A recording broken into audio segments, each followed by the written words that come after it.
berikan. Ya, shalom semua rekan-rekan sepelayanan, apa kabar? Saya percaya semua dalam perlindungan Tuhan, semua dalam anugerah Tuhan, kehidupan saudara sebagai hamba-hamba Tuhan, keluarga, dan seluruh jemaat, saya yakin terus dijagai dan disertai oleh Tuhan. Amin ya. Kalau mungkin saudara bisa mendengar suara saya dengan bagus, boleh kasih jempolnya dulu. Saya pengen cek dulu. Oke, that's good. Puji Tuhan. Iya, ada satu hal yang mungkin saya ingin bagikan kepada setiap kita, khususnya sebagai hamba-hamba Tuhan. Kekasih Tuhan, di tahun-tahun ke depan, kita sama-sama tahu, kita akan mendapati, kita akan menghadapi, ada lebih banyak lagi berbagai peristiwa yang bisa menggoncangkan, dan ada berbagai peristiwa yang bisa membuat orang merasa takut dan gemetar. Tapi kabar baik yang saya bisa bagikan kepada saudara adalah Tuhan sudah menyediakan buat setiap kita kerajaan yang tergoncangkan. Sehingga walaupun seluruh dunia mengalami kegoncangan, percayalah kehidupan kita sebagai hamba-hamba Tuhan bersama dengan seluruh jemaat yang Tuhan percayakan akan selalu ada dalam penjagaan, selalu ada dalam pemeliharaan, dan selalu dalam pengayoman Tuhan sendiri. Amin ya saudara ya. Bahkan saya bisa memberikan penegasan, Mazmur 91 akan sepenuhnya terjadi dan akan sepenuhnya tergenapi dalam hidupmu. Selalu ada penjagaan Tuhan, selalu ada perlindungan Tuhan, selalu ada pengayoman Tuhan yang secara nyata akan terus Dia berikan, akan terus Dia nyatakan dalam kehidupan kita, dan seluruh jemaat yang kita layani. Tapi saya mau Bapak Ibu belajar untuk memahami bahwa semua janji, baik itu janji pemeliharaan, janji penjagaan Tuhan, janji pengayoman Tuhan, itu akan tergenapi pada waktu setiap kita sebagai hamba-hamba Tuhan maupun seluruh jemaat memiliki hati yang betul-betul melekat dengan keberadaan Tuhan sendiri. Ya, kalau tidak keberatan, dan mengajak untuk kita masing-masing bisa membuka Alkitab kita di dalam Mazmur pasal 91, dan dari sanalah saya membawa untuk kita sama-sama belajar firman, dan kita akan memulai pembelajaran firman pada hari ini dari Mazmur 91 ayat 1 dan ayat yang kedua. Oke? Ayat yang pertama saya akan bacakan buat saudara. Orang yang duduk dalam lindungan yang maha tinggi dan bermalam dalam naungan yang maha kuasa akan berkata kepada Tuhan, tempat perlindunganku dan kubu pertahananku, Allahku yang kupercayai. Ingat baik-baik, baru setelah pemazmur memberikan pernyataan bahwa dia adalah pribadi yang selalu ada dalam lingkupan cengkeraman realita hadirat Tuhan dan selalu memiliki hati yang tertuju kepada Tuhan. Baru kemudian janji-janji penyertaan Tuhan akan mulai tergenapi dan betul-betul termanifestasi secara nyata. Ya. Lalu kalau kita membaca lebih lanjut, di dalam ayat yang ke-14 sampai ayat yang ke-16, di situ ada sebuah pernyataan yang Tuhan ucapkan untuk pemazmur.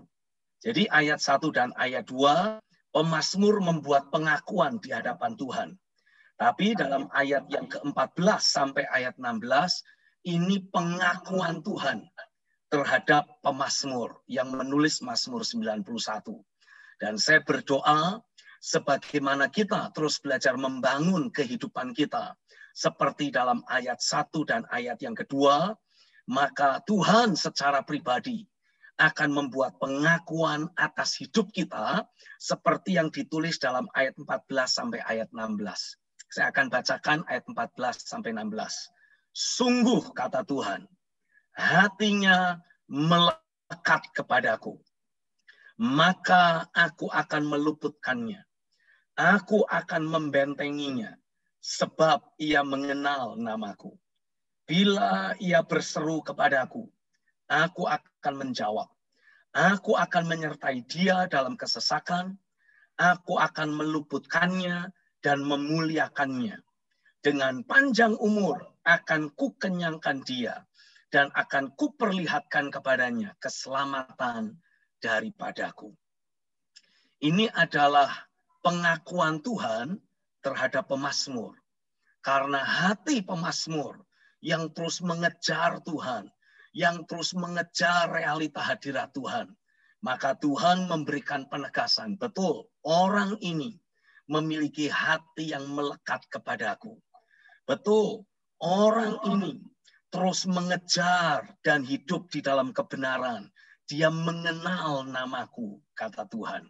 Nah, dari sini, kekasih Tuhan, saya mau membawa kita untuk mulai belajar berpikir dan menyadari bahwa dalam kehidupan sehari-hari kita sebagai seorang hamba Tuhan, terlepas dari semua tanggung jawab dan terlepas dari semua kewajiban yang harus kita jalani sebagai pemimpin jemaat, saya mau Bapak Ibu hamba-hamba Tuhan belajar membangun sebuah ketetapan dalam hati kita. Bahwa terlepas dari tanggung jawab kita sebagai seorang pemimpin jemaat, kita bertanggung jawab atas kehidupan rohani dan kehidupan sehari-hari jemaat yang Tuhan percayakan kepada kita. Mari kita belajar untuk memprioritaskan dan mengutamakan persekutuan kita pribadi dengan Tuhan. Amin, Bapak Ibu. Kalau bisa mengikuti saya dengan baik, boleh kasih jempolnya dulu. Baru kita nanti lanjut. Oke, amin. Puji Tuhan. Nah, itu sebabnya saya mau Bapak Ibu mulai belajar menaruh sebuah urutan prioritas dalam hidup kita. Ya. Bukan bermaksud mengecilkan pelayanan. Tapi saya mau Bapak Ibu belajar menyadari bahwa terlepas dari tanggung jawab pelayanan yang harus kita kerjakan, Tuhan menuntut setiap kita untuk dalam kehidupan sehari-hari kita betul-betul hidup bergaul karib dengan Tuhan. Betul-betul ada keterhubungan dengan keberadaan Tuhan. Betul-betul ada sebuah komunikasi yang hidup, komunikasi yang sehat dengan keberadaan Bapa di sorga. Karena sesungguhnya dari kedekatan dan dari komunikasi yang kita miliki dengan Tuhan, keterhubungan yang kita punya dengan Tuhan, akan mengalir kehidupan ilahi yang membuat pelayanan kita memiliki dampak pada hari-hari yang terakhir ini.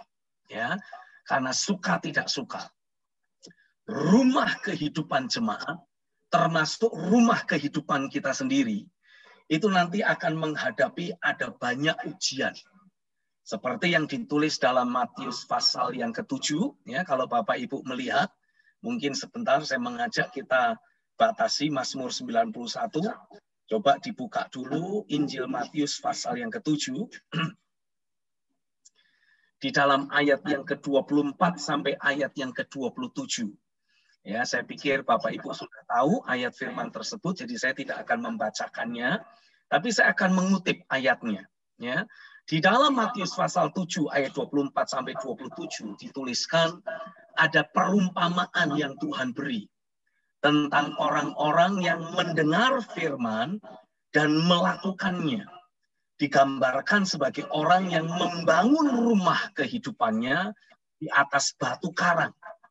Sehingga ketika datang hujan, datang banjir, datang angin yang melanda, Alkitab mengatakan rumah itu tetap kokoh. Sedangkan mereka yang hanya mendengar, tapi tidak memposisikan diri menjadi pelaku firman, ketika datang hujan, ketika datang banjir, ketika datang angin, rumah kehidupannya roboh. Nah, ini yang saya mau kita sama-sama pahami. Ya, peristiwa pandemi COVID-19 ini barulah awal, barulah permulaan dari datangnya banjir, datangnya hujan, datangnya angin yang akan menguji fondasi dan dasar kehidupan rumah rohani kita, rumah kehidupan kita. Akan ada lebih banyak lagi angin, ada lebih banyak lagi banjir, akan ada lebih banyak lagi hujan. Tapi ketika kita sebagai hamba-hamba Tuhan dalam kehidupan sehari-hari, kita betul-betul memiliki keterhubungan yang nyata dengan realita Tuhan dan firman-Nya. Saya percaya, mau hujan, mau banjir, mau apalagi itu angin, mau gempa bumi, kita akan tetap kokoh kuat bersama dengan realita Tuhan. Amin ya saudara ya. Ada penyakit sampar yang melanda, ada anak panah yang terbang, mau ada 1.000 orang rebah, 10.000 rebah di sebelah kanan, sebelah kiri, kita tidak akan pernah mengalami kegoncangan itu. Seluruh jemaat yang kita layani juga akan tetap kokoh kuat di dalam Tuhan. Yang percaya katakan amin, sambil jempolnya dikasih gitu. Oke, puji Tuhan.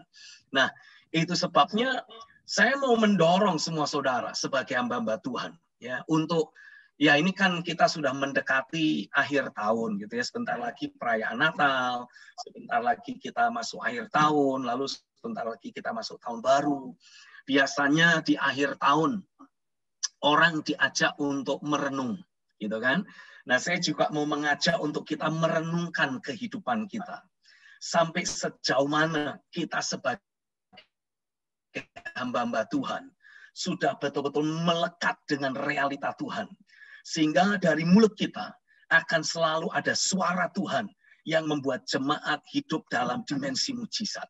Karena saya meyakini sungguh itu adalah dimensi rohani yang Tuhan sediakan buat gerejanya.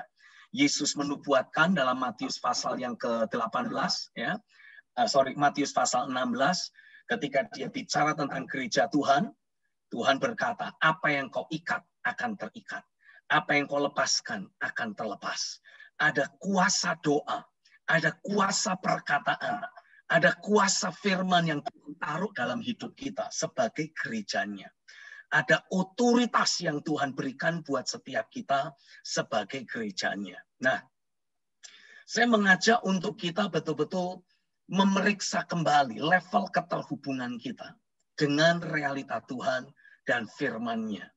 Karena kalau kita belajar di dalam Alkitab, bahkan ya hamba-hamba Tuhan perjanjian lama saja itu sudah mengalami keterhubungan yang erat dengan Tuhan. Seperti misalkan Henok. Kalau kita membaca dalam kitab Kejadian pasal yang ke-5, ya, Henok ditulis dalam Alkitab hidup bergaul dengan Tuhan. Padahal itu masih perjanjian lama. Masih belum ada penebusan lewat darah Kristus. Tapi Henok sudah bisa hidup bergaul dengan Tuhan. Lalu kalau saudara belajar, mungkin saya tambahkan ini lagi. Henok itu punya keluarga. Ya, karena di dalam kitab Kejadian pasal yang ke-5 dituliskan, Henok itu punya banyak anak-anak lelaki dan perempuan. Artinya apa? Henok juga punya keluarga. Nah, itu di bagian chat ya, Pak Wesley sudah mengeluarkan ayat yang ada di Kejadian pasal yang ke-5 ayat yang ke-22. Henok hidup bergaul dengan Allah selama 300 tahun lagi. Setelah ia memperanakkan Metusalah dan ia memperanakkan anak-anak lelaki dan perempuan. Artinya apa? Henok punya tanggung jawab menghidupi keluarganya. Jadi kehidupan pergaulan dengan Tuhan yang Henok miliki bukanlah kehidupan yang sifatnya agamawi. Tapi betul-betul sebuah kehidupan sehari-hari dengan realita Tuhan yang menyertai hidupnya. Dan inilah jenis kehidupan rohani yang Tuhan tawarkan kepada setiap kita sebagai hamba-hamba Tuhan. Karena sekali lagi, mungkin ini saya bisa berbicara di dalam dimensi profetis yang Tuhan berikan, ya. Sekali lagi, Tuhan akan mengembalikan kuasa doa kepada gerejanya, kepada hamba-hambanya. Sama seperti Elia. Ketika Alkitab katakan di dalam kitab Yakobus, Elia berdoa dan kemudian langit tertutup. Dan ketika Elia sekali lagi berdoa, langit terbuka dan hujan pun dicurahkan. Dan Alkitab menuliskan dengan jelas, Elia itu adalah sama seperti kita. Amin. Sehingga sebagai akibatnya, saya meyakini Tuhan betul-betul mau membawa setiap saudara menjalani kehidupan sehari-hari sebagai hamba-hamba Tuhan. Bukan berdasarkan berapa kali saudara khotbah. Bukan juga berapa banyak jemaat yang engkau akan layani. Atau berdasarkan berapa banyak ibadah yang nanti saudara akan pimpin. Bukan. Tapi kehidupan rohani kita akan ditentukan seberapa berbobot atau seberapa seringnya suara Tuhan datang kepada kita. Suara Tuhan memberikan message datang dalam hidup kita untuk kita sampaikan, untuk kita hidupi, untuk kita bangun dalam kehidupan jemaat. Amin. Karena saya meyakini, coba saya mengajak untuk saudara membuka Alkitab sekali lagi. Kali ini saya ajak kita buka dalam kitab 1 Raja-Raja pasal yang ke-17. Ya. Coba ayo kita baca sama-sama 1 Raja-Raja pasal yang ke-17. Saya ajak kita lihat ayat yang pertama terlebih dahulu.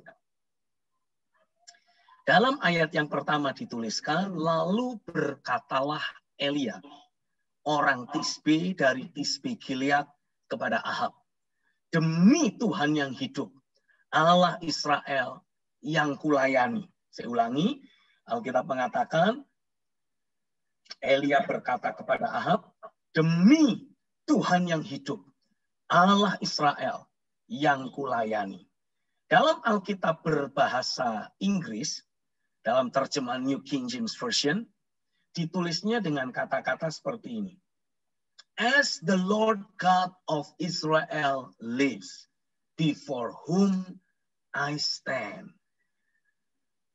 Demi nama Tuhan, Allah Israel, yang di hadapannya aku berdiri. Ya, kalau dalam bahasa Indonesia ditulisnya di hadapan Tuhan Allah Israel yang kulayani. Tapi dalam Alkitab berbahasa Inggris, saudara bisa lihat di kolom chat di sana. As the Lord God of Israel live, before whom I stand. Jadi Elia ini secara lahiriah, ya, secara manusiawi, itu sedang berdiri di hadapan Ahab. Tapi ini yang menarik. Secara manusia batiniah, Elia menyadari betul. Dia sedang berdiri di hadapan Tuhan di dalam ruang tahtanya. Nah, kehidupan rohani seperti inilah yang Tuhan mau untuk kita sama-sama miliki pada hari-hari yang terakhir ini. Amin. Batasi 1 Raja-Raja 17, karena nanti kita akan kembali lagi. Saya mengajak Bapak Ibu melihat kitab Injil Yohanes. Injil Yohanes pasal yang ketiga. Nah, ini kurang lebihnya juga sama. Ya. Yohanes pasal yang ketiga, ayat yang ke-13. Ayat firman ini akan berbicara lebih jelas, menunjukkan kehidupan rohani seperti apakah yang Tuhan mau untuk kita miliki dalam hidup kita. Yohanes 3 ayat 13, tidak ada seorang pun yang telah naik ke sorga, selain daripada Dia yang telah turun dari sorga, yaitu anak manusia. Saya ulangi sekali lagi, ya, ayat 13, perhatikan ini. Tidak ada seorang pun yang telah naik ke sorga, selain daripada Dia yang telah turun dari sorga, yaitu anak manusia. Dalam terjemahan Alkitab berbahasa Inggris, kembali, saya akan membacakan dalam terjemahan New King James Version. Ada terjemahan dalam Alkitab berbahasa Inggris yang tidak diterjemahkan ke bahasa Indonesia. Saya akan coba baca sekali lagi yang berbahasa Indonesia. Ya, perhatikan baik-baik.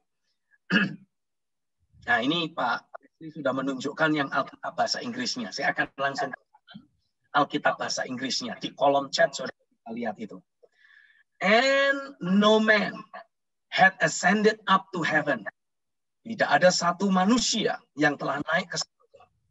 But he that came down from heaven. Melainkan Dia yang telah turun dari sorga. Even the Son of Man which is in heaven. yaitu anak manusia merujuk kepada Yesus yang sedang ada di sorga.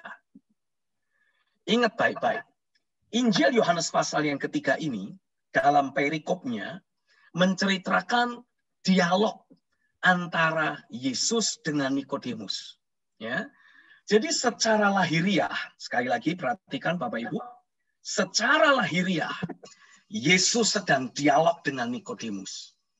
Tapi di dalam ayat 13 ini, berdasarkan catatan Alkitab, di dalam terjemahan berbahasa Inggris, ya di dalam Alkitab King James Version, dituliskan, walaupun secara lahiriah, anak manusia, Yesus, sedang bercakap-cakap dengan Nikodemus, tetapi manusia batiniahnya, kehidupan Yesus, manusia batiniahnya, manusia rohnya, sedang ada di sorga bersama dengan Bapa.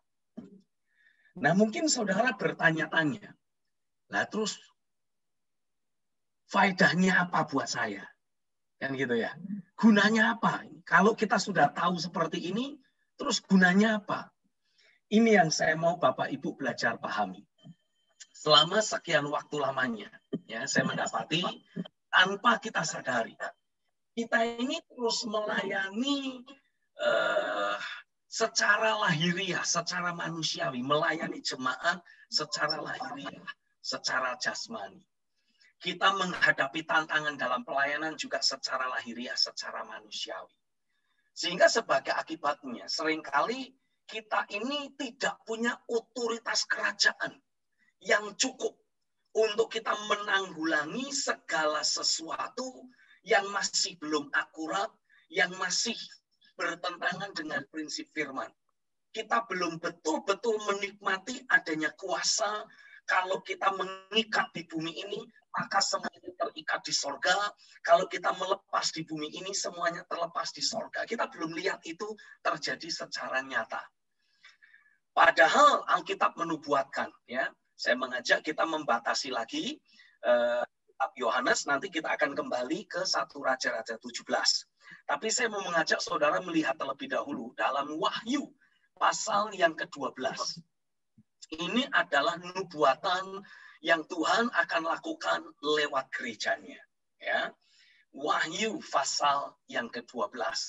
Saya berdoa Bapak Ibu sebagai hamba-hamba Tuhan, betul-betul diberi oleh Tuhan roh hikmat, roh pewahyuan, sehingga saudara bisa menangkap apa yang menjadi isi hati Tuhan, menangkap apa yang menjadi rencana dan rancangan Tuhan. Di dalam Wahyu pasal yang ke-12 dari ayat yang pertama sampai ayat yang kedua dituliskan ada sebuah tanda besar di langit. Ini berbicara tentang mempelai wanita Kristus. Gereja Tuhan yang disempurnakan. Amin. Saya percaya dan saya harap Bapak Ibu juga mau belajar percaya bahwa gereja Tuhan, gereja yang Tuhan percayakan untuk kita layani, ya, umat Tuhan yang Tuhan percayakan untuk kita layani, akan disempurnakan oleh Tuhan. Bukan nunggu nanti pada waktu sangkakala diperdengarkan dan kita diangkat ke awan-awan, bukan. Tapi selama kita hidup dalam dunia ini, selama kita masih menjalani hari-hari kita di atas muka bumi ini, sebelum kedatangan Tuhan yang kedua kali. Bahkan saya berdoa, di bulan-bulan ke depan, di tahun-tahun ke depan, Tuhan betul-betul membawa kita mengalami kemuliaan sorga yang nyata. Sehingga jemaat yang kita layani menjadi jemaat yang diselimuti oleh kemuliaan sorgawi. Yang setuju katakan amin lagi. Amin. Amin. Di dalam nama Yesus terjadilah atas hidupmu, atas pelayananmu, atas jemaat yang Tuhan percayakan kepadamu. Amin. Amin, saudara. Amin. Nah, di dalam ayat yang pertama dan ayat yang kedua digambarkan gereja yang disempurnakan oleh Tuhan. Digambarkan sebagai seorang perempuan yang berselubungkan matahari dengan bulan di bawah kakinya dan sebuah mahkota dari 12 bintang di atas kepalanya. Saya tidak akan berpanjang lebar menjelaskan ini karena waktu yang ada. Saya langsung membacakan ayat yang kedua. Perempuan itu, gereja Tuhan itu didapati mengandung. Nah, ini yang saya mau jelaskan. Apa yang menjadi alasan gereja Tuhan sampai mengandung? Ketika saudara sebagai pemimpin punya keterhubungan dengan Tuhan, saudara betul-betul terus membangun persekutuan dan komunikasi yang erat, intens dengan Tuhan. Saya percaya isi hati Tuhan itu akan terus disingkapkan oleh Roh Kudus dalam hidup kita. Apa yang Tuhan rancangkan, apa yang menjadi kehendak Tuhan atas jemaat, atas gereja yang Tuhan percayakan untuk kita layani, Tuhan akan singkapkan itu semua. Ya, kalau Bapak Ibu tidak keberatan, saya harap Bapak Ibu nanti bisa menghubungi kantor pelayanan saya di Jakarta untuk bisa mendapatkan buku yang judulnya Pola Gereja Akhir Zaman. Nah, ini saya menjelaskan panjang lebar di buku tersebut tentang Wahyu 12, tentang pernyataan-pernyataan Tuhan buat gerejanya, dan bagaimana seharusnya kita membangun jemaat yang kita layani sesuai dengan pola Tuhan. Sehingga kita akan melihat jemaat yang Tuhan percayakan akan disempurnakan, dipenuhi kemuliaan surgawi. Ya. Nah, tapi saya bisa meringkas seperti ini. Ketika di persekutuan saudara menjadi semakin erat, Tuhan punya keleluasaan untuk menanamkan isi hatinya menjadi benih dalam kehidupanmu. Sehingga seperti di dalam Alkitab dituliskan, gereja Tuhan mengandung seorang istri mengandung karena ada benih dari suaminya yang membuahi ya sel telur di dalam kandungannya. Nah, ini nanti kalau dijelaskan panjang lebar, saya harap saudara juga mau meluangkan waktu nanti tanggal 11 Januari. Ya, dari pagi sampai sore saya ada meeting Zoom juga seperti ini. Arahan-arahan profetis yang Tuhan berikan buat gereja akan saya bagikan secara lebih detail. Saya harap Bapak Ibu nanti bisa mendaftarkan diri, mengikuti pertemuan profetis lewat Zoom seperti ini tanggal 11 Januari. Ya, memang harus mendaftar. Nanti saya akan coba ketikkan di chat juga nomor telepon dan sebagainya, informasi untuk saudara bisa mengikuti training tersebut. Karena ketika saudara belajar mengetahui, menangkap apa yang menjadi isi hati Tuhan, saudara akan mendapati gereja yang Tuhan percayakan untuk melayani akan mengandung, ada rahim profetis yang tercipta. Ini semua harus saudara garis bawahi, apa itu rahim profetis dan sebagainya. Ya. Tapi akan ada rahim profetis di dalam rumah Tuhan, dalam jemaat yang kau layani, yang akan menangkap isi hati Tuhan. Tuhan akan buat gerejanya mengandung isi hatinya. Dan apa yang akan dilahirkan? Kalau saudara membaca di dalam ayat yang kelima, di sana dituliskan, perempuan itu melahirkan seorang anak laki-laki yang akan menggembalakan semua bangsa dengan gada besi. Sekali lagi, yang dimaksud dengan seorang anak laki-laki di sini merujuk kepada Kristus yang akan nanti dimunculkan di dalam kehidupan sehari-hari jemaat ataupun dalam kehidupan sehari-hari saudara sebagai hamba-hamba Tuhan yang terhubung dengan realita Tuhan tadi. Tuhan akan pakai saudara, Tuhan akan pakai seluruh jemaat untuk menggembalakan bangsa-bangsa dengan gada besi. Dan Alkitab menuliskan dalam Alkitab berbahasa Indonesia, tiba-tiba anaknya itu dirampas dan dibawa lari kepada Allah dan ke tahtanya.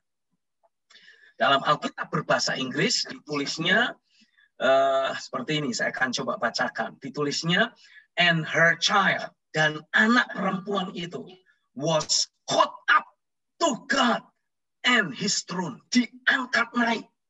Nah, inilah yang sebetulnya dikhotbahkan oleh banyak pengkhotbah akhir zaman dengan sebutan rapture.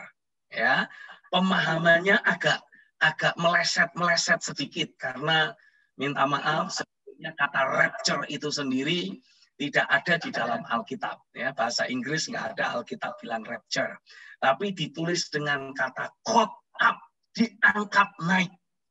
Nah, saya percaya Tuhan akan membawa kita untuk tidak hanya menjalani kehidupan sehari-hari secara lahiriah kita ini, ya, seperti Yesus terus berhadapan dengan Nikodemus secara lahiriah, tidak. Tapi pada saat yang sama, anak manusia itu juga ada di ruang tahta. Itu dinubuatkan dalam Wahyu 12 ayat yang kelima. Elia berdiri di hadapan Ahab, menyampaikan suara Tuhan di hadapan Ahab. Tapi pada saat yang sama, sesungguhnya Elia berdiri melayani Tuhan yang Maha Kuasa itu di ruang tahta. Ya, Tuhan mau membawa setiap saudara untuk betul-betul menjalani kehidupan sehari-hari, kehidupan pelayanan seperti Yesus hidup, seperti Henok hidup, seperti Elia hidup. Dan kalau saudara belajar membangun keterhubungan saudara, seperti yang Yesus lakukan terhadap Bapa, seperti yang Elia lakukan di hadapan Tuhan yang Maha Tinggi, seperti yang dilakukan oleh Henok, hidup bergaul dengan Tuhan, maka saudara akan mulai menikmati ada otoritas ruang tahta yang Tuhan akan percayakan dalam hidupmu, Tuhan akan percayakan dalam pelayananmu, sehingga sebagai akibatnya akan selalu ada kuasa firman yang akan keluar dari perkataan dan mulutmu. Ingat baik-baik Bapak Ibu, saya tahu Bapak Ibu semua adalah hamba-hamba Tuhan, para pendeta. Dengan kata lain apa? Bapak Ibu ini seorang pengkhotbah, ya kan? Seseorang yang selalu menyampaikan firman Tuhan. Saya pakai tanda kutip di sini. Nah, yang saya mau Bapak Ibu perhatikan, yang saya sebut sebagai Tuhan akan mempercayakan firman-Nya kepadamu. Ini sudah bukan khotbah-khotbah lagi, saudara. Ya, tapi betul-betul ada kuasa penciptaan, ada kuasa firman yang akan Tuhan taruh di dalam hidup kita, yang membuat apa yang kita ucapkan dari yang tidak ada bisa menjadi ada, dari yang tidak mungkin akan menjadi mungkin. Seperti sekali lagi saya mengajak untuk kita kembali ke mana ini? Kitab 1 Raja-Raja pasal yang ke-17. Ya, coba kita akan lihat sama-sama 1 Raja-Raja pasal yang ke-17. Dalam ayat yang kedua, firman Tuhan menulis seperti ini. Kemudian datanglah firman Tuhan kepadanya. Firman Tuhan datang kepada Elia. Nah, apa yang terjadi ketika firman Tuhan datang kepada Elia? Tuhan berfirman, pergilah dari sini, berjalanlah ke timur, dan bersembunyilah di tepi sungai Kerit, di sebelah timur sungai Yordan. Engkau dapat minum dari sungai itu, dan burung-burung gagak telah kuperintahkan untuk memberi makan engkau di sana. Maka ia pergi dan ia melakukan seperti firman Tuhan. Ia pergi dan diam di tepi sungai Kerit di sebelah timur sungai Yordan. Pada waktu pagi dan petang, burung-burung gagak membawa roti dan daging kepadanya, dan ia minum dari sungai itu. Ini yang saya mau tegaskan buat setiap saudara. Ya, ke depan nanti, saya mau saudara belajar banyak hari bahwa kegoncangan ekonomi yang lebih parah akan terjadi dan mengakibatkan adanya krisis pangan di seluruh dunia. Tapi jangan takut, karena Tuhan sudah menyediakan ada sungai Kerit buat kita. Di sanalah saudara akan mendapati suara Tuhan akan memelihara hidupmu. Tapi balik lagi, sebelum saudara dan jemaat yang Tuhan percayakan kepadamu menikmati bekerjanya suara Tuhan yang berdaulat, suara Tuhan yang mengandung daya cipta, bekerjanya suara Tuhan yang menciptakan dari yang tidak ada menjadi ada, yang tidak mungkin menjadi mungkin. Saya mau Ayo kita belajar berfokus untuk mulai membangun kehidupan sehari-hari kita. Betul-betul terhubung dengan realita keberadaan Tuhan. Betul-betul terhubung dengan dimensi ruang tahta kerajaan sorga. Karena kalau kita terus menjalani kehidupan sehari-hari atau kehidupan pelayanan kita, persis sama seperti kita selama ini menjalani pelayanan kita. Minta maaf, saudara, kita akan mengalami kegoncangan sama seperti yang lain-lain. Kita tidak akan mendapati dan menikmati adanya pembedaan yang dari Tuhan. Tapi percayalah, ketika saudara bahwa terhubung secara pribadi dengan realita Tuhan, dan lewat pelayanan seluruh jemaat yang Tuhan percayakan untuk engkau layani, juga dibawa terhubung dengan realita keberadaan Tuhan. Oh, saya percaya.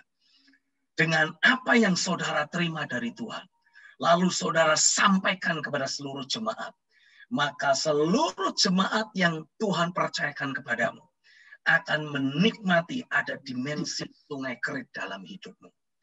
Engkau akan menikmati pemeliharaan Tuhan yang ilahi, yang supernatural, yang ajaib. Itu akan menjadi porsi dan bagian hidupmu sehari-hari. Seluruh dunia akan mengalami kegoncangan. Tapi khusus buat orang-orang percaya. Khusus buat saudara yang terhubung dengan realita keberadaan Bapa. Dan di mulutmu, dalam hidupmu, Tuhan mempercayakan untuk suaranya. Suara Tuhan datang kepadamu.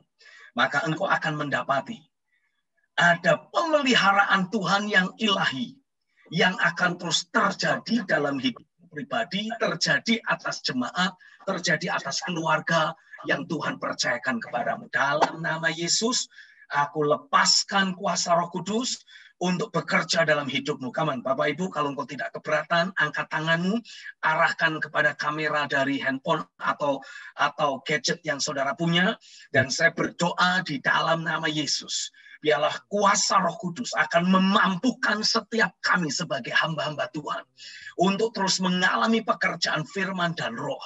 Dan Roh Kudus betul-betul membawa kami terhubung dengan realita keberadaan Bapa.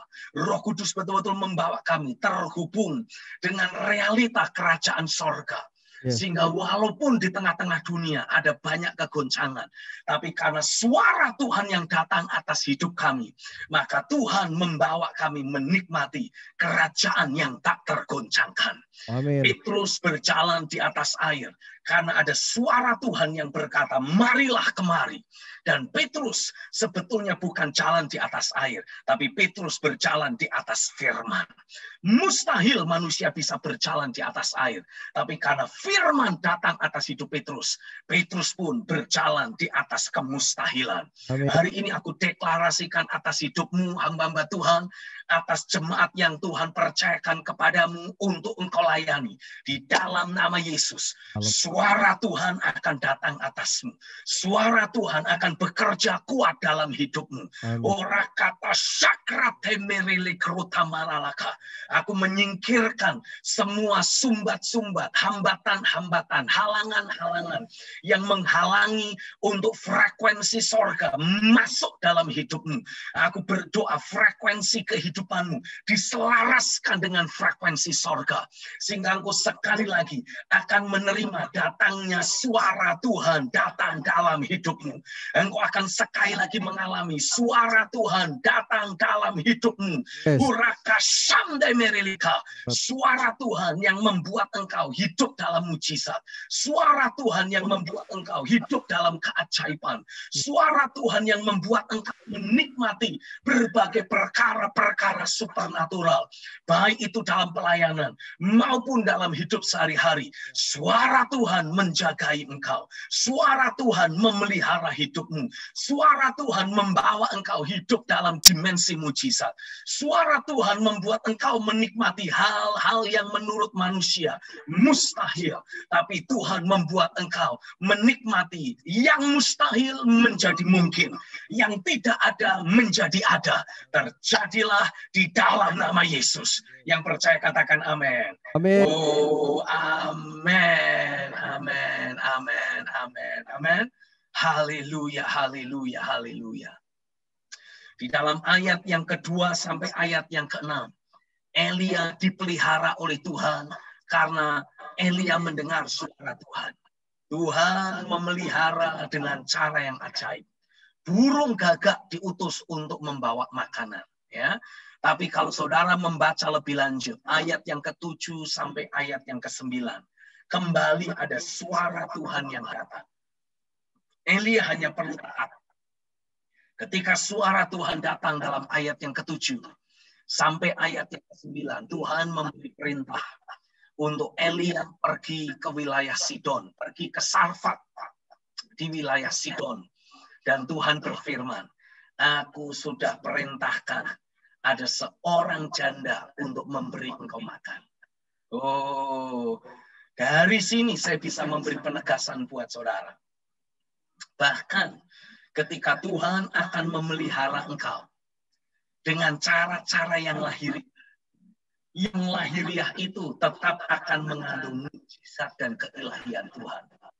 Karena janda yang Tuhan perintah untuk memelihara Elia, ini bukan janda yang kaya raya, ya, tapi janda yang miskin, yang sudah siap mati, yang hanya punya segenggam tepung dan hanya beberapa sedikit minyak saja.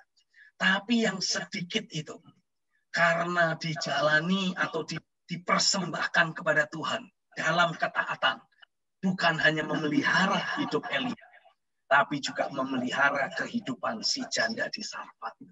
Hari ini saya percaya, ketika engkau sebagai hamba-hamba Tuhan, ada firman dalam hidupmu, ada firman dalam mulutmu. Amin. Tuhan akan pakai engkau untuk memelihara kehidupan jemaat yang Tuhan percayakan kepadamu.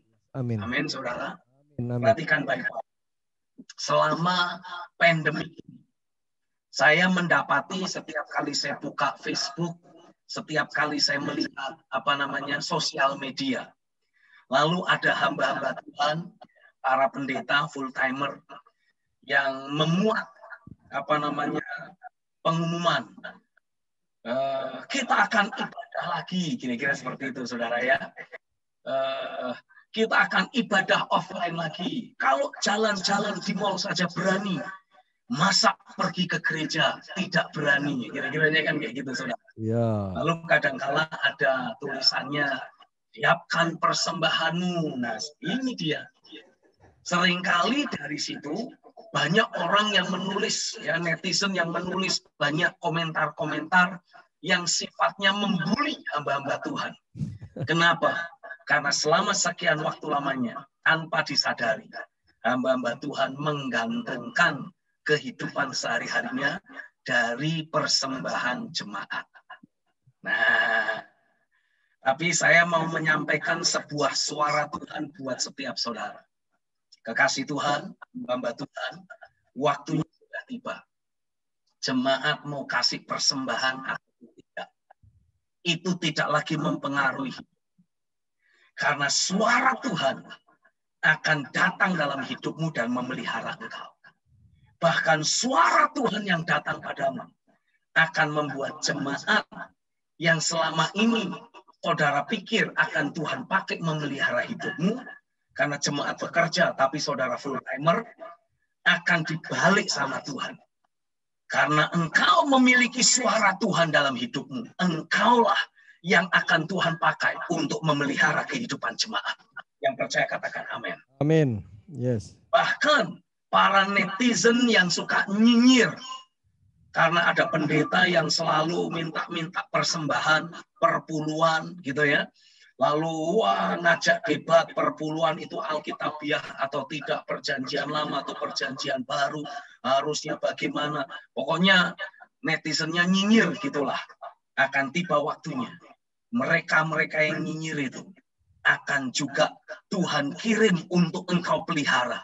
dengan suara Tuhan yang datang dalam hidupmu, Tuhan akan pakai engkau untuk memelihara kehidupan jemaat Tuhan yang ada.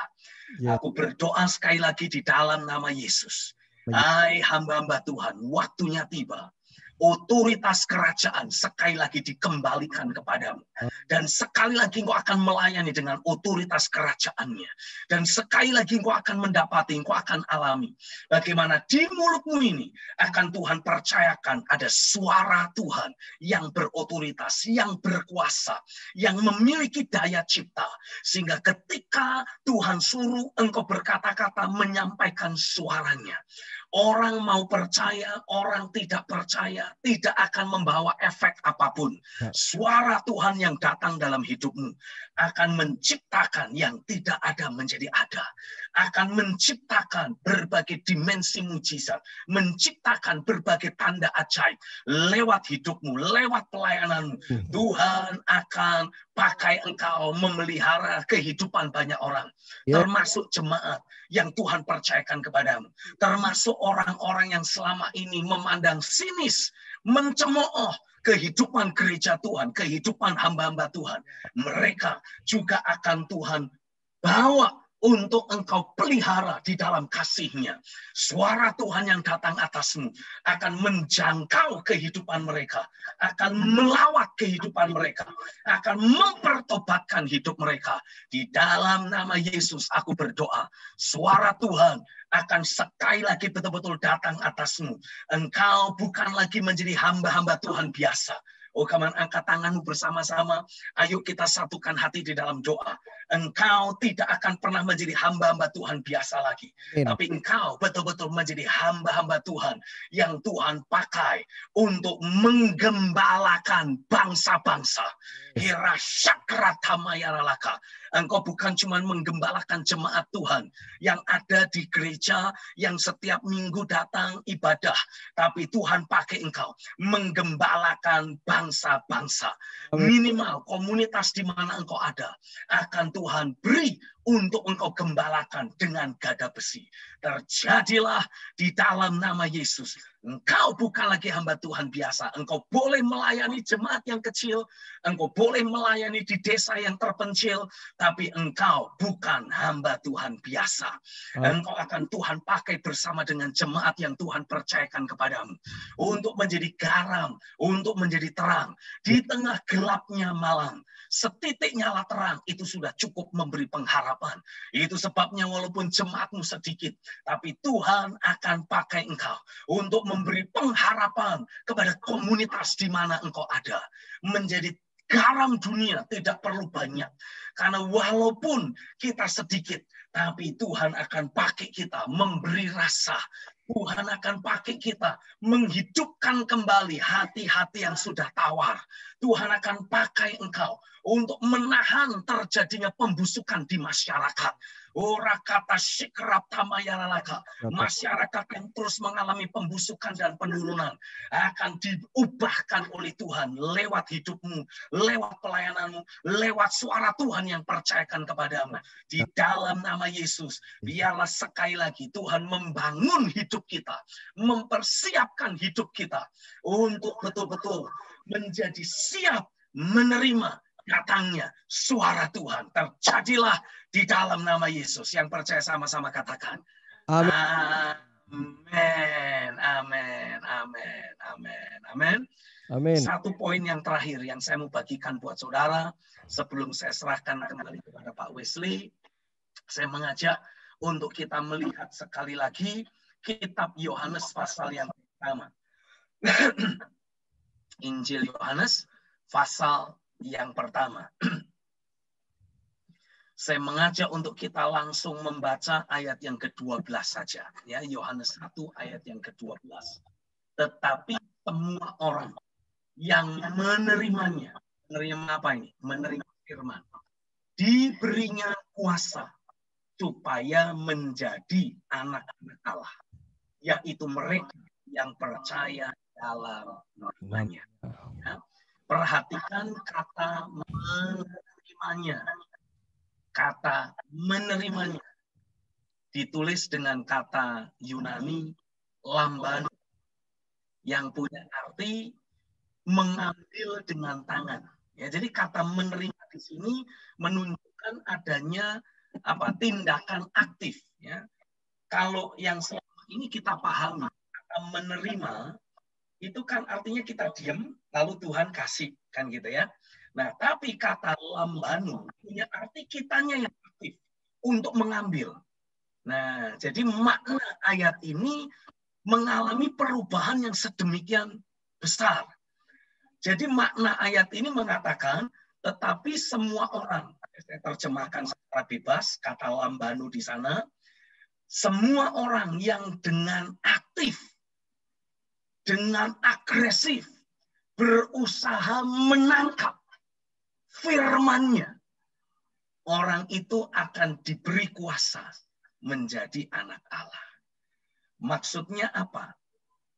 Ketika saudara sebagai orang percaya belajar untuk, let's say katakanlah, saudara berdoa, gitu ya. Saudara membangun sebuah sikap hati. Aku tidak mau berhenti doa sebelum Tuhan datang dan menjamah hidup saya. Nah, saya tidak akan berhenti menyembah sebelum Tuhan datang dan menjamah saya. Saya tidak akan berhenti baca Alkitab sebelum Tuhan datang dan berfirman kepada saya. Hati saya jadi berkobar-kobar. Nah, kalau itu sudah mulai menjadi sikap hati saudara, artinya saudara menggenapi ayat 12 ini. Dengan aktif, saudara mengambil suara Tuhan datang atasmu. Latih sikap hati ini, latih gaya hidup ini, dan saudara akan selalu alami ada suara Tuhan yang datang dalam hidupmu. Dan ini adalah suara Tuhan yang memberikan kepadamu kuasa. Suara Tuhan yang memberikan kepadamu otoritas kerajaan. Oke? Ini di sini sudah ada pertanyaan di chat. Saya akan mencoba untuk menjawab terlebih dahulu. Coba saya akan baca tadi mana ya pertanyaannya. Ya, mohon diri. Ini dia. Oke. Pertanyaan dicek. Ini saya dapatkan bahwa hamba-hamba Tuhan akan memerintah dengan gada besi. Yang saya tangkap bahwa hamba tidak menggantungkan dari itu, tapi malah akan memberkati umatnya menjadi garam menggarami, bukan meminta garam pada umat. Betul, ya itu yang saya maksudkan. Ya, jadi, loh mana tadi kok hilang? Sebentar, sudah ada. Atasnya dikit. Atas. Tunggu sebentar. Ini soalnya, aduh, sebentar. Mana ya kok kelewatan? Oke, ini dia. Memerintah dengan iya. Lu kok pakai HH? Betul, Pak. Enggak, betul, Bu. Enggak pakai HH, Bu.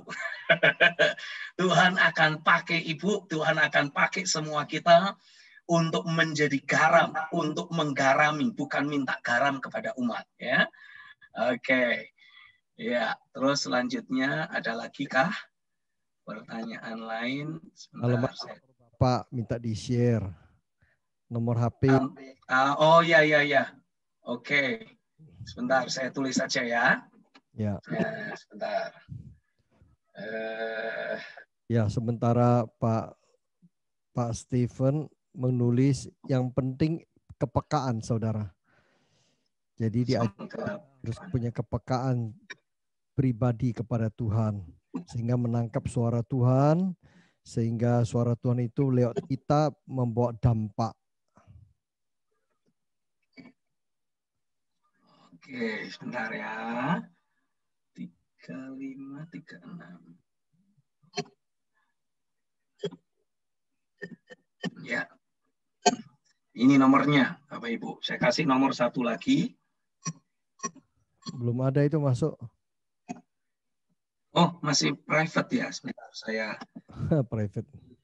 Caranya gimana ini? Saya aja ke everyone. Diketik yang tadi itu, pilih everyone. Everyone. Oke, there you go. Oke, sebentar Pak. Saya ketik sekali lagi. Masuknya ke tempat Pak Wesley ya malah ya. Oh bukan, masuk ke tadi. Pendeta. Oh, oke. 788 704.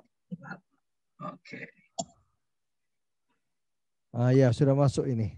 78 Satu lagi, sebentar, saya kasih satu lagi. 3536. Nah, itu dia nomor teleponnya. Bapak Ibu nanti bisa hubungi Ibu Christine untuk acara Prophetic Direction tanggal 11 Januari. Sebentar, saya itu.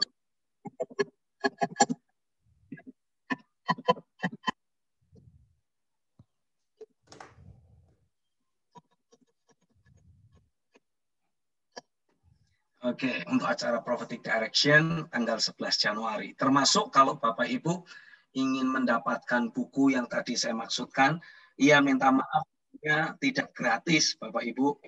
Sebetulnya karena kan harus ada ongkos kirimnya. Jadi nanti Bapak Ibu akan diminta mengganti ongkos kirim, ongkos cetak gitu ya. Nanti Bapak Ibu bisa hubungi nomor yang dimaksudkan. Puji Tuhan. Ada pertanyaan lain lagi mungkin? Dipersilahkan. Kalau ada pertanyaan lagi. Oke, mungkin ada yang mau raise hand. Tadi ada yang raise hand, mau tanya, silakan. Bisa unmute speakernya. Oke, Stephen. Jadi tadi kan Bapak menyampaikan bahwa kita harus menangkap, ya menangkap dari Tuhan sendiri, sehingga kita akan menerima apa yang menjadi kuasa yang Tuhan berikan kita. Permasalahannya sering itu anak-anak Tuhan itu orang percaya kurang peka gitu. Bahkan hidupnya bersandar kepada nabi-nabi, kepada orang-orang lain untuk mendengar suara Tuhan. Belum lagi bicara dimensi menerima kuasa. Menurut Bapak bagaimana Pak? Gereja Tuhan hari-hari ini kan cari nabi Pak ya. Cari suara Tuhan lewat manusia lain gitu. Sehingga ini kan nabi-nabi cukup laris manis. Pak. Ya, hal itu disebabkan Bapak Ibu Saudara, hal itu disebabkan karena selama sekian waktu lamanya kita ini gagal memahami maksud Tuhan secara akurat. Ya, karena sebetulnya Tuhan membangkitkan rasul, nabi, penginjil, gembala, guru. Itu kan untuk memperlengkapi orang-orang percaya. Ya, bukan membuat orang percaya bergantung kepada mereka. Nabi-nabi Tuhan itu tugas utamanya bukan bernubuat. Bukan. Tugas utamanya adalah menolong orang-orang percaya Tuhan untuk terhubung secara pribadi dengan Tuhan dan punya kemampuan mendengar suara Tuhan. Ya. Oke, ini ada pertanyaan dari Ibu Yuli. Waktu Pak Stephen ngajar ini, roh Bapak Stephen bisa kontak dengan Bapak di sorga? Ya, lalu bisa gitu. Semua kita harusnya bisa, ya. Karena kita memiliki paradigma yang keliru, makanya kita seringkali mendapati adanya gangguan, hambatan, dan blokir. Kita terblokir dengan roh-roh dunia yang ada. Kalau Bapak Ibu mengikuti daily devotion yang saya kirimkan setiap hari, Bapak Ibu juga bisa mendaftarkan untuk bisa ikut bergabung dengan daily devotion Pastor Stephen Agustinus dengan menghubungi nomor tersebut yang tadi saya ketikkan. Hari-hari ini saya banyak berbicara tentang pentingnya perubahan paradigma, persepsi, dan perspektif kehidupan. Karena inilah yang akan menolong kita untuk memiliki pengenalan akan Tuhan yang sehat dan seimbang. Tanpa adanya persepsi, paradigma, dan perspektif yang diselaraskan dengan firman, kita akan terjebak untuk menjalani kehidupan rohani kita, atau bahkan kehidupan pelayanan kita berdasarkan perspektif dunia ini, atau bahkan berdasarkan perspektif keagamawian, which is itu bertolak belakang dengan pikiran Kristus yang seharusnya kita warisi dalam hidup kita. Tapi dalam kitab 1 Korintus pasal yang kedua, Paulus berkata, kami mewarisi pikiran Kristus. Seharusnya setiap jemaat, setiap hamba Tuhan hidup berdasarkan pikiran Kristus yang ada. Ya, ini Kasagala menyatakan setiap pribadi harus bergaul dengan Tuhan, maka semakin bisa intim dengan Tuhan. Betul. Waktu Pak Stephen berdoa, saya merasakan hadirat dan urapan Tuhan yang kuat sekali. Puji Tuhan.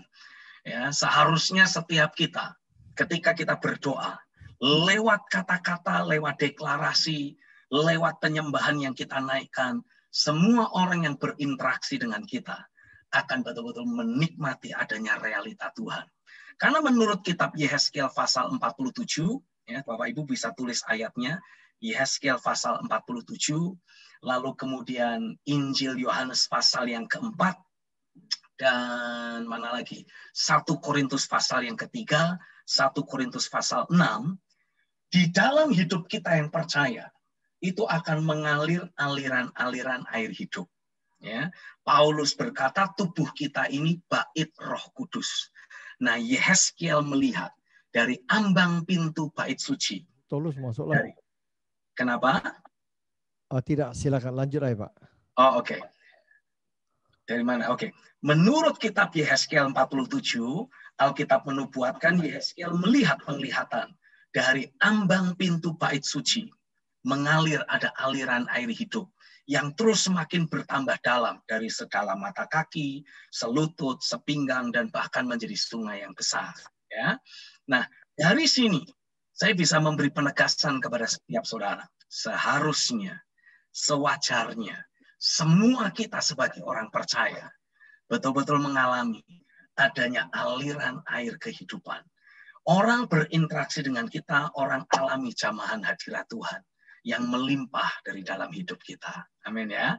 Ini ada pertanyaan lain, saya akan coba lihat. Mana ini? Shalom Pak Stephen, terima kasih untuk firman-Nya, sangat memberkati saya. Tetapi suara Tuhan, tentang suara Tuhan, beberapa tahun lalu saya pernah mendengar suara Tuhan di telinga saya audible. Tapi dengan berjalannya waktu, saya ngurus anak dan lain-lain, saya tidak bisa mendengar suara Tuhan audible jelas seperti dahulu, kira-kira seperti itu ya. Yang ingin saya tanyakan bagaimana supaya saya bisa dengar jelas seperti dahulu. Terima kasih. Iya. Lalu ini ada pertanyaan dari Pak Pendeta Anang, bagaimana lebih intim dengan Tuhan? Saya akan jelaskan sekaligus. Ibu, alasan Ibu sekarang mengalami kesulitan untuk mendengar suara Tuhan seperti yang dahulu, dan mungkin saya ingin garis bawahi terlebih dahulu seperti ini. Mendengar suara Tuhan dengan audible dan mendengar suara Tuhan di dalam hati nurani itu sebetulnya bobotnya sama. Sama-sama harus ditaati. Ya, bukan berarti kalau Ibu mendengar suara Tuhan dari dalam hati tidak audible, wah, derajatnya kurang. Enggak, bukan seperti itu, ya. Suara Tuhan yang datang atas kita, baik itu secara audible ataupun berupa impresi, ataupun berupa suara hati nurani, itu sama-sama wajib ditaati. Karena itu sama-sama suara Tuhan, hanya datangnya dengan cara yang berbeda. Ya. Nah, kalau Ibu di waktu lampau berkata, saya pernah dengar suara Tuhan secara audible, tapi sekarang karena saya sibuk ngurus anak, jadi tidak bisa mendengar suara Tuhan seperti dahulu. Bagaimana caranya supaya saya bisa mendengar suara Tuhan dengan jelas lagi? Nah, saya mau Bapak Ibu belajar memahami arti frekuensi kehidupan. Ya. Ketika Bapak Ibu atau ketika saudara sedang menjalani kehidupan sehari-hari dengan banyak doa, banyak penyembahan, gitu ya. Sebetulnya tanpa sadar Bapak Ibu itu sedang dibawa Tuhan untuk menyelaraskan frekuensi kehidupan sehari-harimu dengan frekuensi surga. Nah, sekarang Ibu kisahnya ngurus anak nih.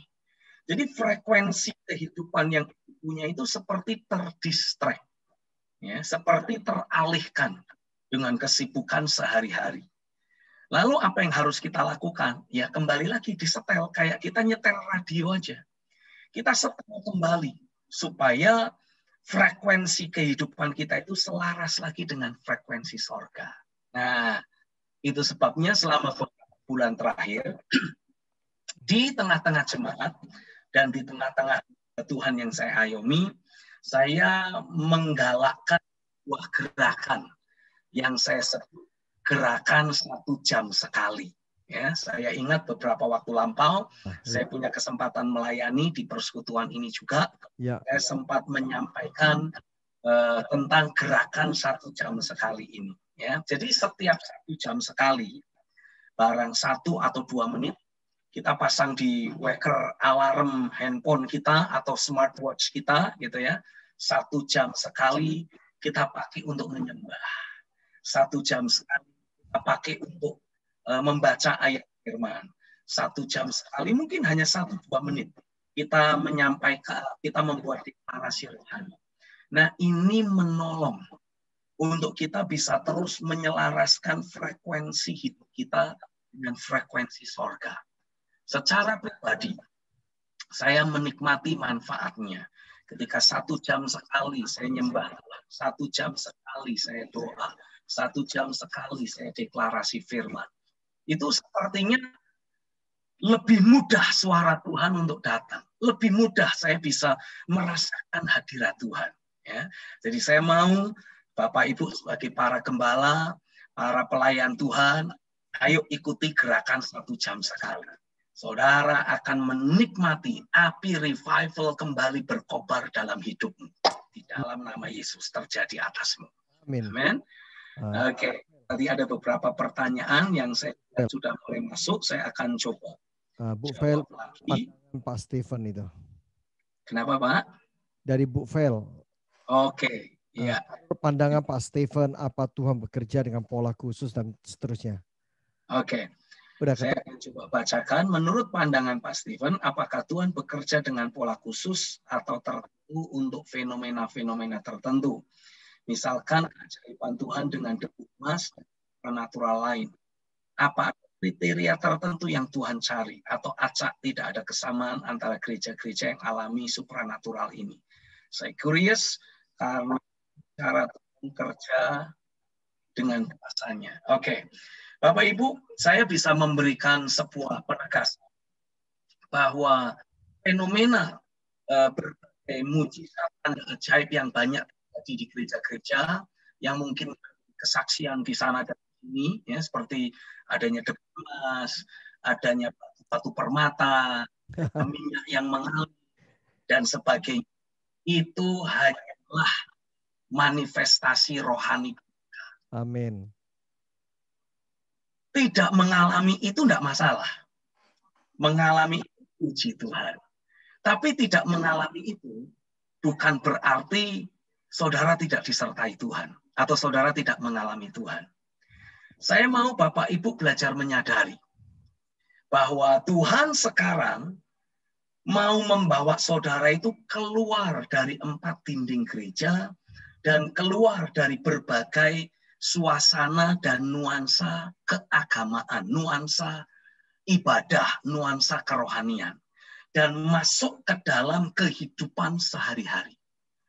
Percayalah, mujizat-mujizat dan berbagai keajaiban yang nanti akan Tuhan hadirkan, itu tidak lagi dibatasi di dalam 4 dinding gereja dengan suasana ibadah, dengan kita nyanyi lagu haleluya, atau kita nyanyi lagu kudus-kuduslah Tuhan. Tidak. Nanti akan lebih banyak terjadi justru di pinggir-pinggir jalan, di saat saudara interaksi di rumah tetangga, di saat saudara lagi ngobrol dengan jemaat atau dengan teman atau dengan siapapun. Itu akan lebih banyak terjadi. Seperti ketika Elia datang kepada Ahab. Elia menyampaikan suara Tuhan. Itu Elia tahu, Elia datang ke Ahab, lalu sampaikan suara Tuhan.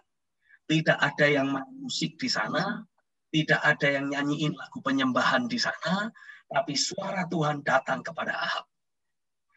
Waktu Yesus memberi pernyataan, anak manusia sedang ada di sorga, itu dia lagi ngobrol dengan Nikodemus. Dan tidak ada yang nyanyi-nyanyi lagu penyembahan, tidak ada debu emas yang bermanifestasi, tidak ada minyak keluar dari tangan Yesus, tapi dia ada di ruang tahta. Amin ya Bapak Ibu ya. Jadi saya harap kita tidak jadi terdistract untuk mengejar berbagai manifestasi rohani yang ada. Karena manifestasi rohani ada atau tidak ada, kita tetap harus memanifestasikan realita kuasa firman. Memanifestasikan realita Tuhan sendiri. Nah, Tuhan ketika bermanifestasi bisa memanifestasikan dalam minyak, bisa memanifestasikan dalam bentuk emas. Kalau di jemaat di jemaat yang Tuhan percayakan untuk saya layani, dari sejak beberapa tahun yang lalu, jemaat sering mengalami manifestasi miracle money. Ya, betul-betul uang betul-betul datang gitu, saudara. Ya, di dompet yang awalnya kosong, atau bisa ada uang. Di apa namanya? Itu betul. ATM, di ATM mereka sudah transfer untuk ngambil apa namanya? Pembelian ini, pembelian itu, sudah tarik tunai.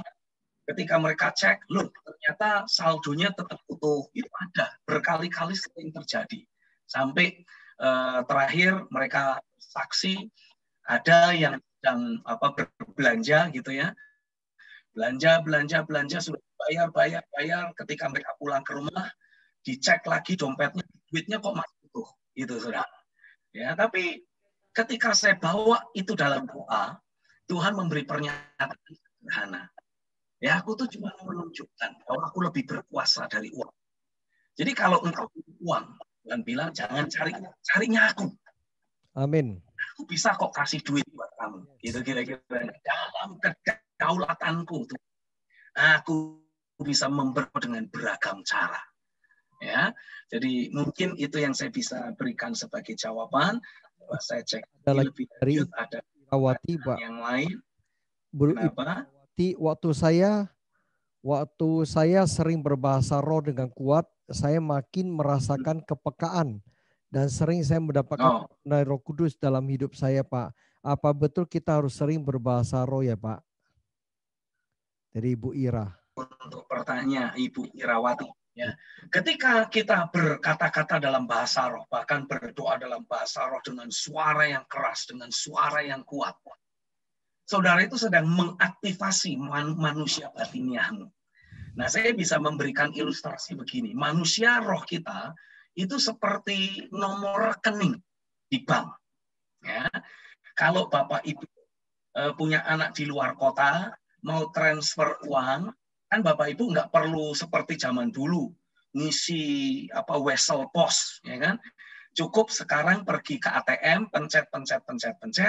Selama rekening anak saudara masih aktif, detik saudara pencet enter, pada waktu itu juga duit yang saudara kirim masuk ke rekening anakmu, ya kan? Kalau aktif. Nah, kalau rekening anak saudara dormant istilahnya, lagi tidak aktif, apa yang terjadi? Kita mau kirim dana, ya duitnya balik. Return, ya. Karena rekeningnya tidak aktif. Nah, Bapa di sorga sebetulnya sudah menyediakan banyak hal dalam bentuk dimensi rohani, di dalam alam roh. Dan Roh Kudus ingin membawa semua dimensi rohani yang Bapak sudah sediakan masuk ke dalam hidupmu. Karena ingat baik-baik, Allah itu roh. Apapun yang dia akan berikan, dia beri dalam bentuk dimensi rohani. Dan dia akan memberikannya lewat pekerjaan kudus di dalam roh. Jadi ketika saudara doa dalam roh dengan suara kuat, hatimu berkobar-kobar, ini akun saudara itu aktif. Jadi kalau Tuhan mau transfer sesuatu, langsung masuk dalam hidup kita, langsung kita terima. Ya, jadi penting untuk saudara berbahasa roh dengan kuat. Karena ini bukan hanya akan membuat saudara menjadi semakin peka dan semakin sering mendapat tuntunan Roh Kudus.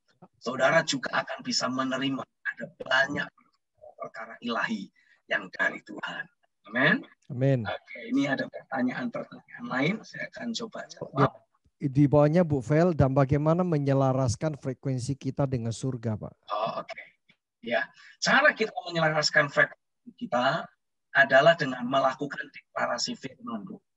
Jadi ketika Ibu membaca Alkitab, ada ayat-ayat firman berbicara kepada kita, itulah yang harus kita deklarasikan sambil kita imajinasikan sampai hati kita itu berkobar-kobar.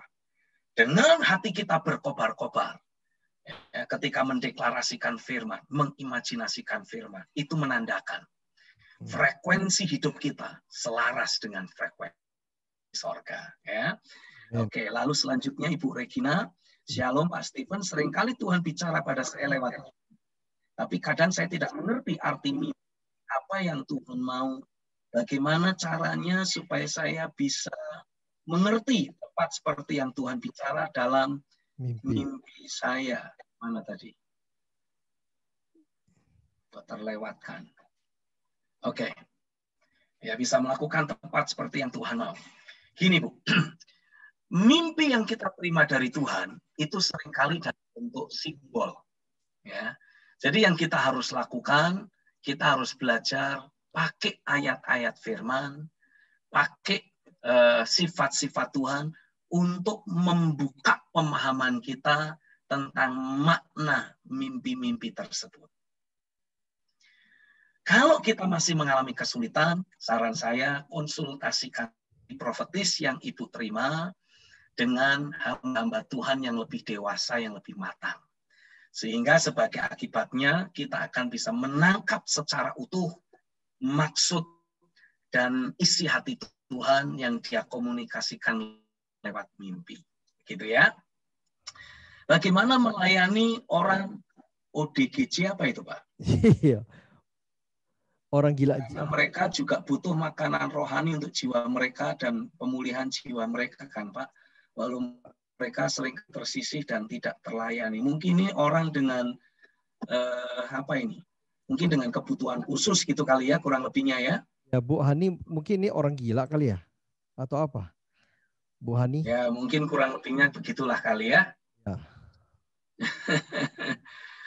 Jadi begini, Bu. Orang yang mengalami apalah kita sebut ODGJ gitu lah ya. Ini saya mencoba meraba-raba aja lah. Sebetulnya manusia rohnya baik-baik saja, masih sama seperti manusia-manusia lain, hanya mungkin jiwanya yang mengalami gangguan, batinnya yang mengalami masalah. Kurang lebihnya kalau saya pakai istilah sekuler itu, orang ini punya dunia sendiri. Orang ini alam bawah sadarnya mengalami kekacauan, kira-kiranya seperti itu. Tersesat dan pikiran-pikirannya sendiri. Mungkin saya bisa memberikan saran dengan Ibu kan tangan atas orang tersebut dan kemudian berdoa, deklarasi, perkatakan firman dengan tujuan untuk mengaktifasi manusia dunianya. Saya percaya bagaimanapun sesatnya jiwa ataupun mental orang yang bersangkutan, kalau manusia batinnya dijamah oleh Tuhan, pasti akan alami perubahan, pasti akan ada kemajuan dan orang akan bisa sembuh. Ya, jadi deklarasikan firman, perkatakan firman, saya percaya itu akan menjadi salah satu solusi yang paling bagus. Ini dari Pak Ruben. Elia pernah stres, depresi saat menghadapi intimidasi dari Isabel. Bagaimana kiat menghadapi intimidasi dengan berbagai kesulitan zaman sekarang, Pak? Oh ya, oke. Jadi begini, Pak. Yang namanya intimidasi itu adalah spirit. Ya, merupakan salah satu manifestasi dari roh-roh jahat. Nanti Bapak bisa baca kitab 1 Petrus pasal yang kelima. Petrus menggambarkan iblis seperti singa yang mengaum-ngaum, gitu ya. Sementara iblis itu makhluk rohaniah, adanya di alam roh, tapi digambarkan seperti singa yang mengaum-ngaum. Nah, bagaimana kita yang di alam lahiriah ini mendengar suara dari iblis yang seperti singa mengaum-ngaum itu? Bapak Ibu bisa baca ayat sebelumnya berbicara tentang kekhawatiran. Petrus berkata, serahkanlah segala kekhawatiranmu kepada Tuhan. Lalu ayat selanjutnya mengatakan, iblis seperti singa yang mengaum-ngaum. Ya. Jadi suara di dalam alam roh dari intimidasi iblis itu kita dengar dalam bentuk kekhawatiran dalam pikiran dan emosi kita. Sampai di sini harus paham dulu. Ya. Suara auman dari singa, dari iblis yang ingin mengintimidasi kita, itu kita dengar dengan telinga rohani kita dalam bentuk perasaan gelisah, pikiran-pikiran yang penuh kekhawatiran. Nah, jadi apa yang harus kita lakukan? Pakai mulut kita untuk membungkam suara musuh dan pendendam. Seperti yang ditulis dalam kitab Mazmur pasal 8. Jadi Bapak Ibu harus berkata-kata, menolak suara intimidasi itu. Menolak perasaan-perasaan yang menekan, pikiran-pikiran yang membuat kita gelisah, membuat kita takut, khawatir, dan terintimidasi. Terus ngomong, terus deklarasi.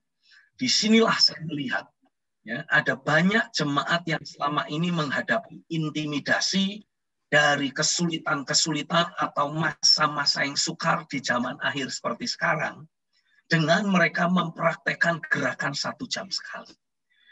Mungkin selama 59 menit terakhir, mereka dihajar, mereka diintimidasi.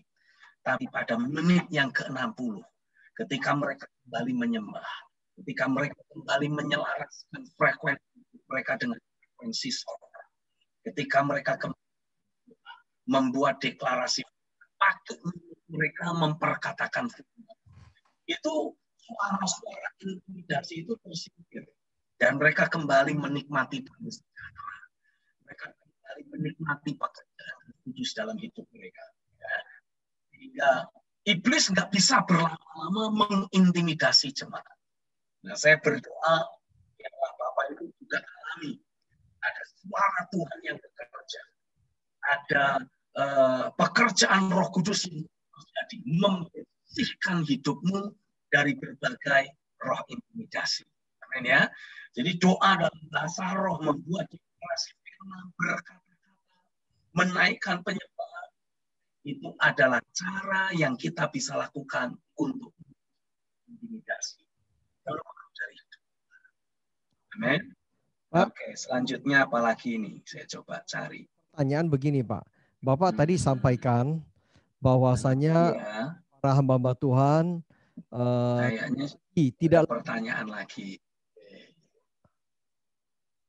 Pak Stephen. Halo. Masuk suara ya. Kayaknya sudah tidak ada pertanyaan lagi. Saya serahkan kembali kepada Pak Wesley. Silakan. Satu lagi, Pak. Jadi Bapak tadi sampaikan bahwa Tuhan selama ini menerima berkat dari jemaat. Support dari jemaat. Betul ya Pak ya? Dan sekarang ini harus belajar bagaimana seorang hamba Tuhan seyogyanya itu memberkati jemaat. Jemaat lagi kalian susah. Nah, para hamba Tuhan ini menerima kuasa realita dari surga sehingga mereka bisa memberkati jemaat. Nah, bisa lebih konkret contohnya kira-kira bagaimana Pak Stephen?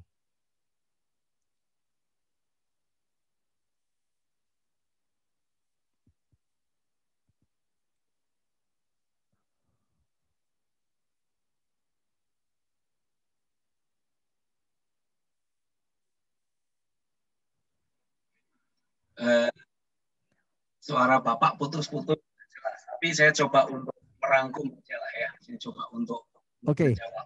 Begini Pak, saya jelasin lagi. Bagaimana konkretnya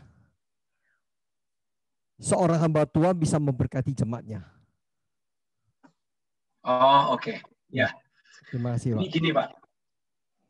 Kurang seperti beberapa kali ya, ada jemaat yang datang cerita, wah Pak, kami kena COVID-19. Ini beberapa kali terjadi, baik itu di jemaat, ada di di luar kota, bahkan di luar pulau. Mereka cerita, kami kena COVID. Tapi ketika saya mendapatkan message dari jemaat, ya, saya kena COVID. Ada suara Tuhan yang datang yang memberi pernyataan. Ini cuma lewat doang, nggak akan ada hal buruk yang terjadi.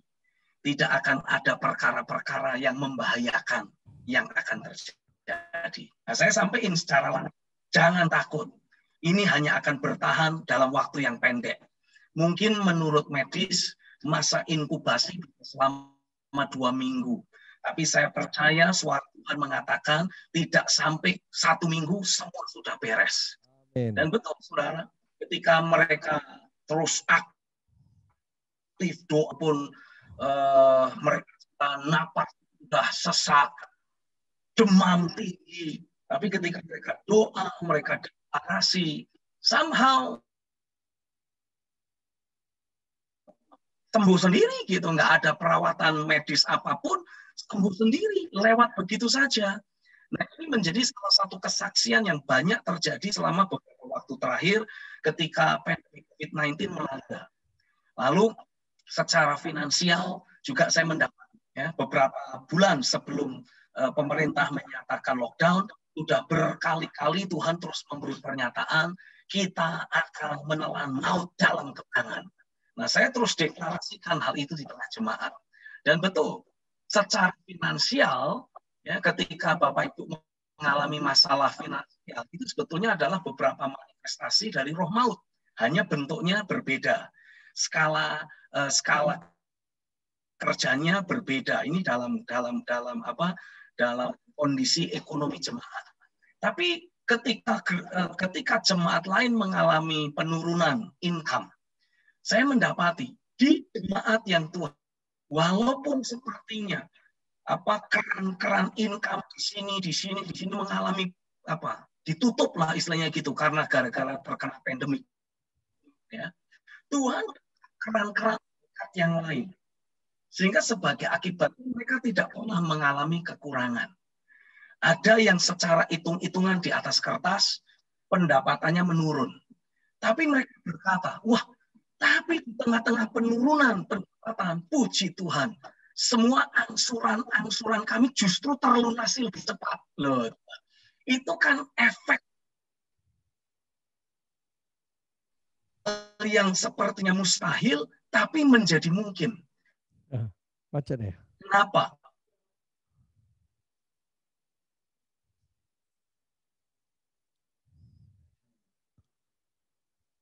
Ini macet nih signalnya. Yang kena masalah ekonomi dipulihkan Tuhan begitu saja. Pokoknya betul-betul Tuhan membuat yang mustahil menjadi mungkin, yang tidak ada menjadi ada. Kira-kiranya seperti itu, Pak. Oke, Pak, saya kira sementara cukup dulu ya, Pak ya. Bapak juga udah capek. Nanti ada yang ini tadi ada 2 nomor, nanti bisa lanjutkan. Jadi saya kira itu Pak, sebentar blessing kita. Saya berikan waktu 1 menit Pak Stephen untuk blessing kita dengan doa. Silakan Pak.